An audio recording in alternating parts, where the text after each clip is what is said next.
अस्सलाम वालेकुम dear students. I hope कि लास्ट लेक्चर आप लोगों को बहुत अच्छे से समझ आया होगा। लास्ट में हम लोगों ने स्टार्ट किया था अलर्जन। हम लोगों ने अलर्जन के बारे में पढ़ा और उसके बाद हम लोगों ने अलर्जन की टाइप्स के बारे में पढ़ा। हम लोगों ने कहा कि अलर्जन की 4 किस्म की टाइप्स होती हैं, या फिर आप लोग कहते हो ये 4 किस्मों का होता है। नंबर 1 इनहेलेंट अलर्जन होता है, इंजेस्टेड अलर्जेंस होते हैं, इंजेक्टेबल अलर्जेंस। इनहेलेंट ऐसे एलर्जेंस जिनको हम लोग बजरिया सांस अपनी बॉडी में ले जाते हैं, ठीक है। इंजेस्टेंट एलर्जेंस जिनको हम लोग खाने के जरिए अपनी बॉडी में ले जाएं, यानी कि इंजेस्ट कर लेते हैं। इंजेक्टेबल एलर्जेंस ऐसे एलर्जेंस जो कि इंजेक्शन के जरिए हम अपनी बॉडी के अंदर इंजेक्ट कर लेते हैं, ठीक है। यानी कि एक्सीडेंटली या किसी भी तरह से हमारी बॉडी के अंदर चले जाते हैं। किस रास्ता कौन सा होता है? इंजेक्शन होता है। कॉन्टेक्टेंट एलर्जन यानी कि जिसका किसी न किसी किस्म का ताल्लुक जैसे हमारी स्किन के साथ हो, हम ज्वेलरी पहन लेते हैं या फिर हम लोग कोई किसी किस्म के कॉस्मेटिक्स का इस्तेमाल करते हैं, हम लोग रिस्ट वॉचेस पहनते हैं। तो अगर हमारी किसी भी चीज़ का हमारे स्किन के साथ कांटेक्ट होता है तो उसको आप लोग कॉन्टेक्टेंट अलर्जन का नाम देते हो, राइट। हम लोगों ने इसके अंदर इनहेलेंट अलर्जेंस के बारे में पढ़ा था। इनहेलेंट एलर्जन के अंदर हम लोगों ने पोलेंस के बारे में पढ़ा, डस्ट माइट्स के बारे में पढ़ा और उसके बाद हम लोगों ने स्मोक के बारे में पढ़ा था, राइट। आज हम लोग स्टार्ट करेंगे about ingested allergens. Ingested allergens की बात करते हो तो आप लोग कहते हो वो एलर्जेंस जो कि हमारे खाने की अशिया में मौजूद होते हैं और हमारे खाने के साथ साथ वो हमारी बॉडी के अंदर दाखिल हो जाते हैं।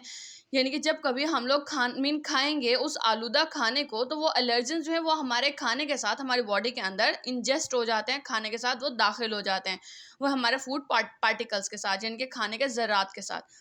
ऐसे एलर्जेंस को आप लोग इंजेस्टेड एलर्जेंस का नाम देते हो, राइट। आप लोग कहते हो what is food allergy? Food allergy क्या है?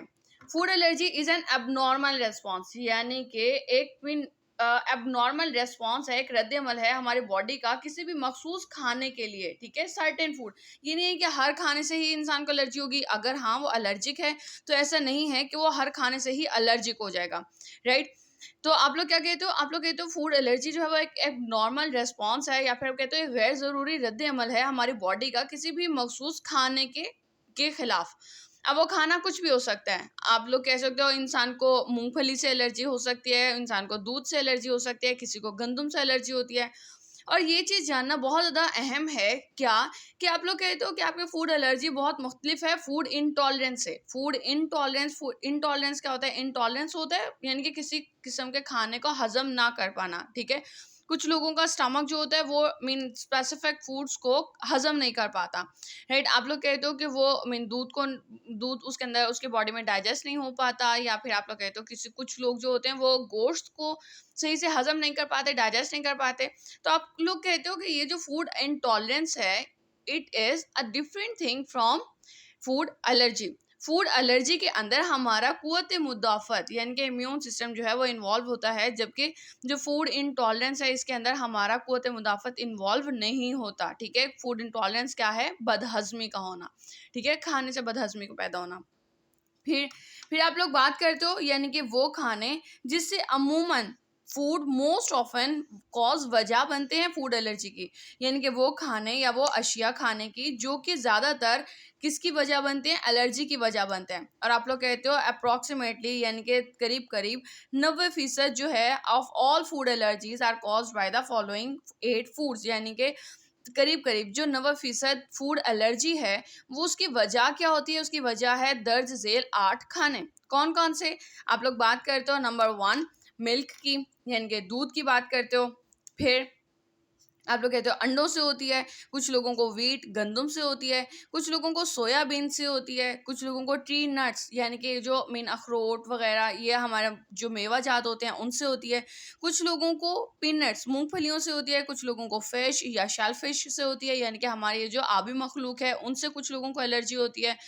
अब हम लोग देखते हैं कि अगर कभी कोई इंसान अगर इन खानों से एलर्जिक है, ठीक है, और उसने सपोज खा लिया है, ठीक है, कोई इंसान अगर अंडे से एलर्जिक था या सोयाबीन से या फिर ट्री नट से एलर्जिक था और उसने वो खाना खा लिया है, तो क्या होगा? उसकी बॉडी के ऊपर कौन कौन से अलामात जाहिर होंगे, यानी कि सिम्टम्स। आपके कौन कौन से अलामात जो हैं वो बॉडी के अंदर जाहिर होते हैं, वो कौन कौन से हैं?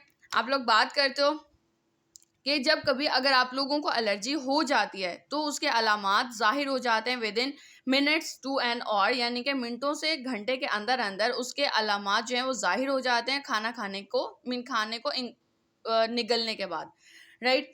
उसके अंदर कौन कौन से होते हैं? कॉमनली वॉमिटिंग होती है यानी कि उल्टी का आना, फिर डायरिया यानी कि लूज मोशन, डिहाइड्रेशन यानी कि पानी की कमी हो जाना बॉडी के अंदर, कमज़ोरी पैदा होना, बुखार का तारी हो जाना यानी कि डायरिया हो जाना, क्रैम्प्स यानी कि पट्ठों का अकड़ जाना, या फिर हाइव्स की बात करते हो। हाइव्स के बारे में हम लोगों ने लास्ट टाइम भी पढ़ा था, ये एक जल्दी मतलब कि मर्ज है, या आप जल्दी मर्ज की बात करते हो, आप लोग कहते हो ये एक स्किन कंडीशन या फिर स्किन डिसऑर्डर है जिसके अंदर हमारी स्किन के ऊपर रैशेस बन जाते हैं या फिर उभार पैदा होते हैं, ठीक है, जो कि समटाइम ब्लीड भी करने लगते हैं यानी कि उसमें से खून भी निकलने लगता है।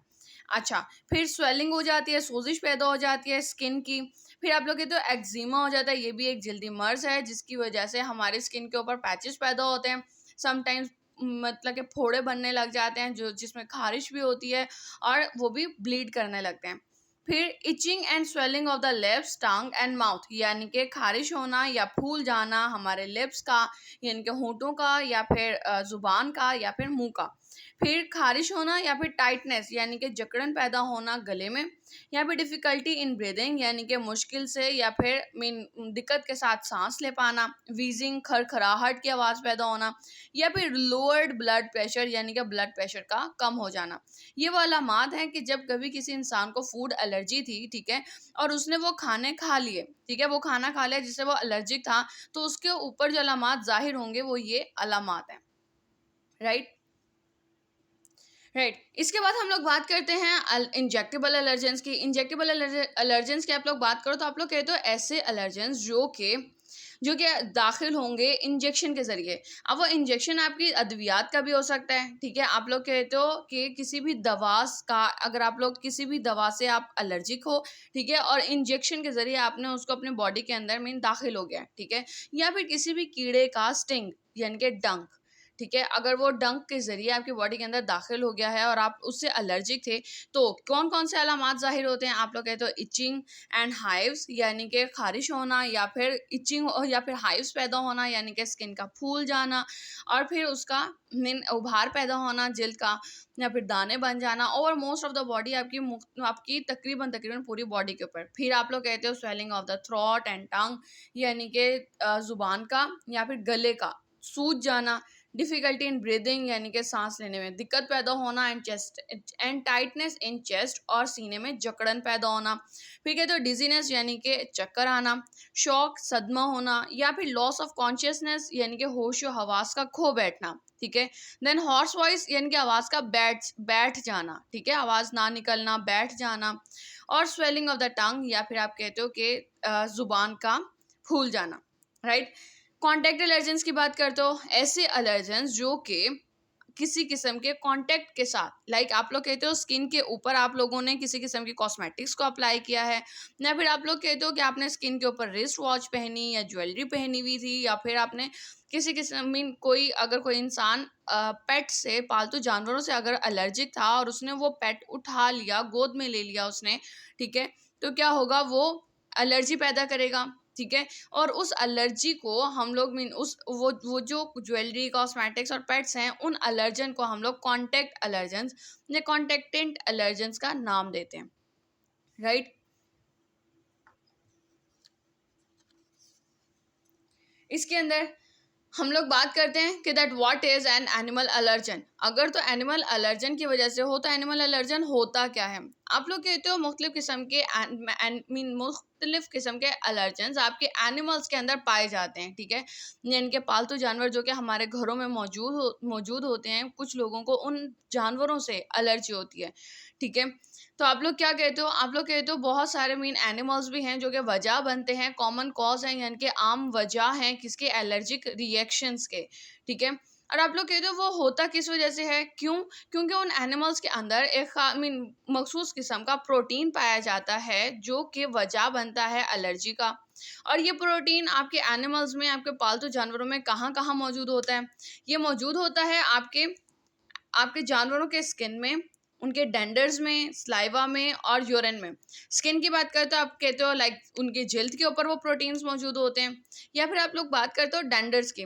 डेंडर्स क्या होते हैं? डेंडर्स बिल्कुल डेड स्केल्स होते हैं, लाइक जैसे हमारे सरों में खुश्की होती है, इसी तरह से हमारे पालतू जानवरों के स्किन के ऊपर डेड सेल्स मौजूद होते हैं।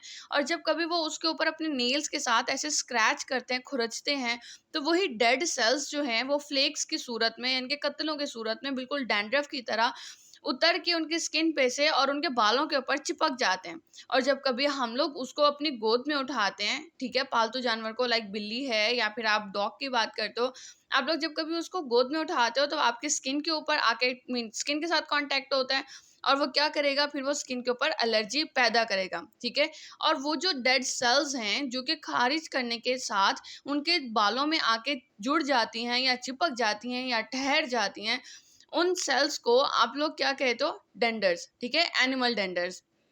या फिर वो प्रोटीन जो है वो उन जानवरों के लुआब में यानी थूक में मौजूद होता है, स्लाइवा में, या फिर उनके यूरिन के अंदर मौजूद होता है, राइट।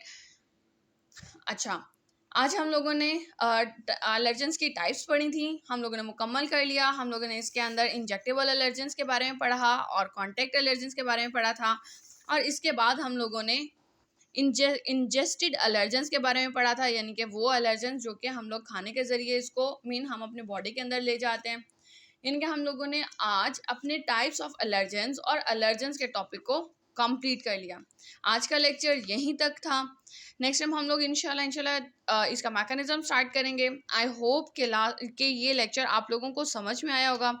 अगर आप लोगों को समझ में आया है तो काइंडली लाइक दिस वीडियो, और अगर आप चाहते हैं कि आपको आगे के लेक्चर्स बाकायदगी के साथ मिलते रहें और आपने अभी तक सब्सक्राइब नहीं किया, then kindly subscribe my channel. Thank you so much.